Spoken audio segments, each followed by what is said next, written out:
Hello, જય માતાજી, જય શ્રી કૃષ્ણ ને પધારો પધારો મારા વિડીયોમાં, એટલે કે મારા બ્લોગમાં. હવે આ જે આગ સળગે છે એ તમને દેખાતી હશે, અને હું હમણાં થોડી વાર માટે, મતલબ જ્યારે આ સામાન્ય હતી ત્યારે એની જોડે બેઠી હતી તો મજા આવતી હતી, મતલબ બળાતું નહોતું. અને એ વધી, બરાબર, એ વધી એટલે પછી હું જોડે બેઠી હતી તો હું થોડી આગી ગઈ. છતાં એની ગરમાવટ એવી લાગે કે હવે આ બળાય છે, પગે બળાય છે, છટકો મારે સારું.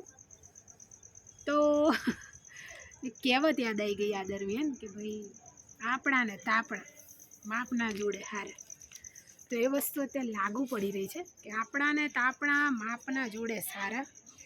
આગ વધારે ભડકી તો રીસર મજાનું એવું બળાય છે. અને કંઈક એવું જ હોય છે આપણા જીવનમાં કે કેટલાક લોકોને આપણે બહુ નજીક લઈ દઈએ, એટલે કે હૃદયની વાતો કરી દઈએ. આપણા જીવનના કેટલાક એવા હોય ખતરનાક મુદ્દાઓ જેમાં એમને આપણે ભેળવી દઈએ અને પછી એ જ લોકો આપણને માથા ભારે સાબિત થાય આપણા જીવનમાં. તો પાણી ગરમ થઈ રહ્યું છે મારા મમ્મીને પગ શેકવા માટે. તો એવા લોકોને શું કહેવું, જો કે હાલ તો પગ બળે એટલે કંઈ ના કહેવાય, પણ આ સત્ય વસ્તુ છે કે સાચવીને રહેવું એવા લોકોથી. બરાબર, ઠંડી છે એટલે ચાલવાનું મન નહીં થતું પણ ચાલી લો. તો મારા જીવનમાં કેટલા એવા વ્યક્તિઓ આવ્યા કે જેણે મને હંમેશા સમજાવ્યું કે સુરેખા, બહુ ના ખુલી જઈશ કોઈની સામે, બહુ વાતો ના કર, બહુ હસીને વાતો ના કર. ઘણી બધી વસ્તુ છે જે ના કહેવાની હોય, પર્સનલ વાતો ના કહેવાની હોય. પણ મારામાં સુધાર હમણાં આવ્યો 3 મહિનાની અંદર, અને આ સુધાર 2 વ્યક્તિ હતા મારા જીવનના, છે જ અત્યારે, એ લાવ્યા. એમાં એક તો મારા કરતાં ઉંમરમાં ઘણું નાનું છે, પણ એ વ્યક્તિએ મને ઘણું બધું શીખવી દીધું કે માણસ છે ને જ્યારે તમારી કમજોરી જાણી લે પછી તમારી હાલત ખરાબ કરી દે, એ વસ્તુ સત્ય છે. અને ક્યાંક ને ક્યાંક મારી વધારે પડતી લાગણી, મારું વધારે પડતું ઘણી વસ્તુમાં ઢોળાઈ જવું, અને ઘણી વસ્તુ કોઈ પૂછે કે ના પૂછે તો એ કહી દેવી, આ મારો અઘરો સ્વભાવ મને ક્યાંક ને ક્યાંક ભારે પડ્યો. ભારે શું, બહુ જ ભારે પડ્યો એવું કહું તો ચાલે, મતલબ બહુ ખતરનાક રીતે એવું કહીએ તો ચાલે. તો બસ એ જ વસ્તુ છે કે આ બધાને લાગુ પડે, એવું નહીં કે ફક્ત મને અથવા ફક્ત તમને, બટ બધાને લાગુ પડે. અને આવું થતું હોય, સામાન્ય વસ્તુ છે કે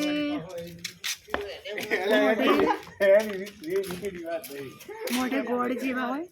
અને વચમાં એ કીધું હતું કે કારેલો ને લીમડો તો ઘણોય સારો, કારેલા લીમડા જેવા નહીં. પણ આ 3 મહિનામાં મને એક વસ્તુ શીખવા મળી ગઈ કે તમે પહેલી વસ્તુ, તમારા મનમાં શું ચાલી રહ્યું છે, સામેવાળા પ્રત્યે નેગેટિવ પોઝિટિવ, એ સામેવાળું છે કોના, તમારા જીવનસાથીની વાત નથી થઈ રહી.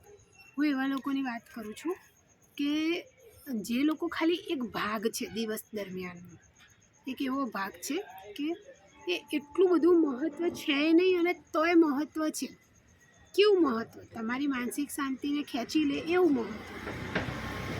તો બધા મિત્રો ના બની શકે, અને આપણે બધા જોડે સારા ના થઈ શકીએ.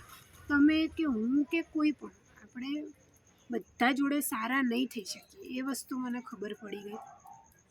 અને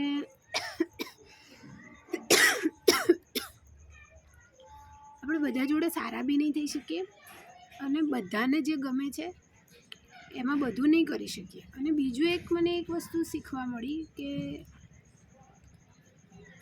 દરેક વખતે હા હા કેવું બી જરૂરી નથી. ઘણીવાર જરૂરી છે કે તમે ના પણ બોલો કે ના, નહીં થાય ભાઈ, આ વસ્તુ નહીં થાય. તો ના બોલતા બી શીખવું જરૂરી છે, બરાબર? ના બોલતા પણ શીખવું જરૂરી છે, અને બહુ જ જરૂરી છે. હું એવું જ કહીશ કે બહુ જ જરૂરી છે. કારણ કે આપણે ઘણીવાર છે ને, આપણે સામેવાળાની ખુશી માટે પોતાના મનને દબાવી દેતા હોય, પોતાના મનને મારી નાખતા હોય, તો એ ક્યાંક ને ક્યાંક ખોટું છે. અગર આપણે એક આત્માને ખુશ કરવા આપણી આત્માને દુઃખી કરીએ છીએ તો એ પણ પ્રભુને મંજૂર નથી. કેમ ખબર છે? પ્રભુનું એ બી એવું જ કહેવું છે કે પહેલાં તમે પોતાને ખુશ રાખો, પોતાની આત્માને ખુશ રાખો, પોતાનું વિચારો. તમે જોજો ઘણીવાર કોઈ પણ જગ્યાએ આપણને કોઈ પૂછે કે તમે કોને સૌથી વધારે પ્રેમ કરો છો કે ચાહો છો, તો આપણે નામ લેશું આપણા મમ્મી પપ્પાના, ભાઈ બહેનોના, પતિ પત્ની કે બાળકોના. ક્યારે કોઈ એવું નહીં કે હું મારે પોતાને બહુ પ્રેમ કરું છું. તો આ બધું હું બોલવા ખાતર નથી બોલી રહ્યું. આ કેટલાક મહિનાઓમાં ઘણું બધું મેં શીખ્યું છે, સમજ્યું છે. એમાં છેલ્લા 2-2.5 વર્ષથી તો એવા પડાવોમાંથી નીકળી કે એવું થયું કે માણસ આટલો બી બદલાઈ શકે. બદલાય, નોર્મલ વસ્તુ. હું બી બદલાઉં છું સમયની સાથે, બધા બદલાય. પણ તમે એવું અપેક્ષિત હોય, તમે કોઈ સંબંધમાં અપેક્ષિત હોય તો અપેક્ષિત નહીં રહેવાનું. આ પતિ પત્નીની વાત નથી કરી રહી હું.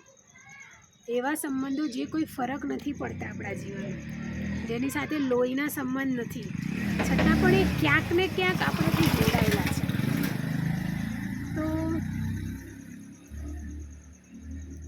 તો હૃદયની વાત બધાને ના કહેશો, તમારી લાગણી બધાને ના કહેશો, લોકો મજાક ઉડાડશે.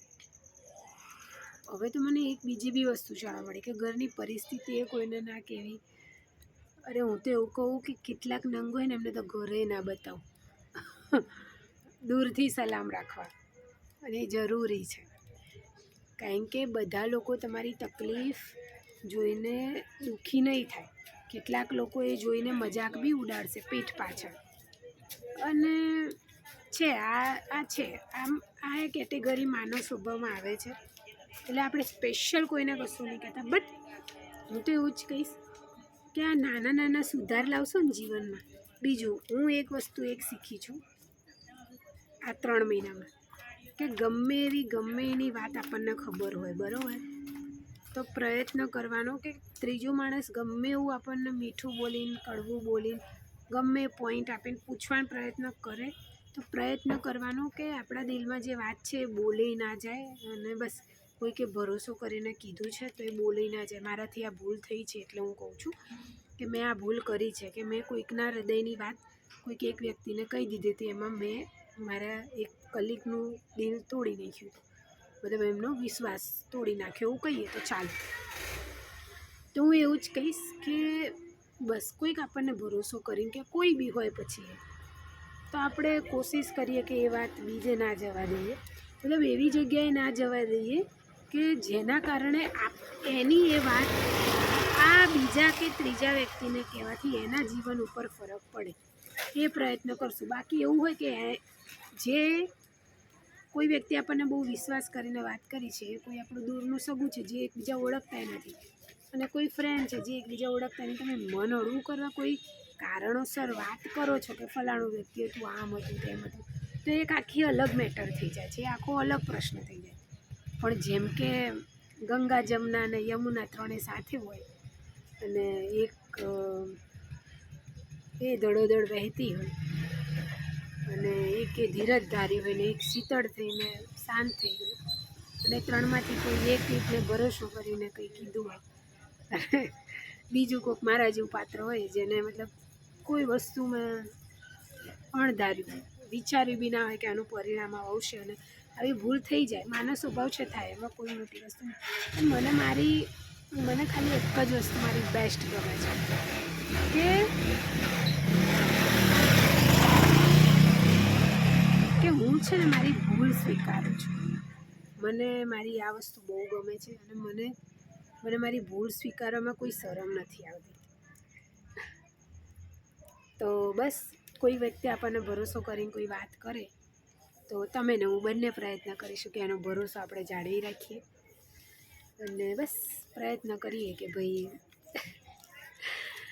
આગ ઓલવવાનું કામ કરીએ, આગ લગાવવાનું નહીં. જોકે મારો સ્વભાવ તો આગ લગાવવાનો જ છે.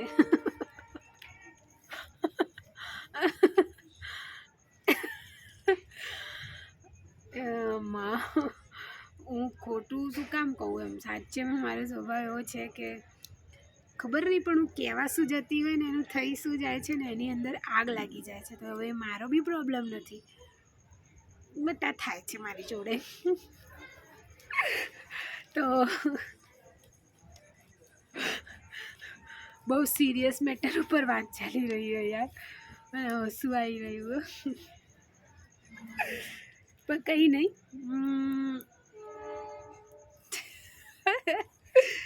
હું તો પ્રયત્ન કરી જ રહી છું કે હું સુધાર લાવું મારામાં. અને તમે, હું તો કહું તમે સુધરેલા જ હશો આ બાબત લઈને. અને જે નથી સુધરેલા અથવા હજુ પડાવ ઉપર છે વચમાં, તો તમે બી પ્રયત્ન કરજો કે આપણે આવી ભૂલ ના કરીએ. કારણ કે મેં અનુભવ કર્યો છે કે આપણા એક શબ્દથી, આપણા એક હા નાથી કોકનું હૃદય તૂટી જાય છે.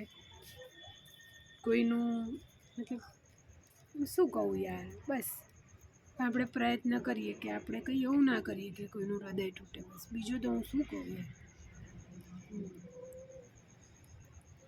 લાગણીઓ બધે નહીં વહેવાની, એક આ વસ્તુ છે. દાખલા તરીકે કેટલાક લોકો જે મતલબ તમને ખબર છે કર્મ હોય છે, કર્મ. કેટલાક લોકોને, એમાં હું આવી, કેટલાક લોકોને ગયા ભાવનું ભોગવવાનું બાકી જ હોય છે અને આ ભાવમાં ભોગવવાનું જ છે કોઈ પણ પ્રકારે. અને ક્યાંક એના પાપ દૂર થતા હોય ને કોઈ વ્યક્તિ વધારાનું ડંફાસ મારીને એની તકલીફોને વધારી શકે છે. આ પણ શક્યતા છે, બરાબર. તો આ બધી નાની નાની વસ્તુ છે, ધ્યાન રાખવા જેવી અને જીવનમાં ઉતારવા જેવી. મારે તો બહુ ઉતારવું પડશે બાપા, મારે તો લગ્ન થવાના છે તો હું તો રમણ ભમણ કરી નાખીશ બાપા. તો બસ બે વસ્તુનું ધ્યાન રાખવાનું. પહેલી વસ્તુ, બધી જગ્યાએ લાગણી નહીં કહેવાની, બહુ અતિશય કોઈનામાં ઘરી નહીં જવાનું. કારણ કે બહુ અતિશય આપણે લોકોને સમય, લાગણીને, પ્રેમને, સન્માન આપવા લાગીએ એટલે એ વ્યક્તિઓ આપણને ફાલતુ સમજવા લાગે. તો એમની માટે છે કે ભાઈ ના, તમે તમારા ઘરે હોય તો રાજા અને રાણી, તમે તમારા ઘરના, અમારા નહીં, બરાબર. બાકી સમજાય અને વંદન. બહુ બધું શીખવા મળી રહ્યું છે અને મારી માટે તો મોટી વસ્તુ એ છે કે હું જે શીખી રહી છું ને એ બધી વસ્તુને હું હવે આ વિડીયો દ્વારા મારી યાદોમાં વસાવી રહી છું. મને શું ખબર, 1 વર્ષ પછી હું આ વિડીયો જોઈશ તો હું આના કરતાં વધારે ઇમ્પ્રૂવ થયેલું વ્યક્તિ હશું. મને વિશ્વાસ છે મારી ઉપર.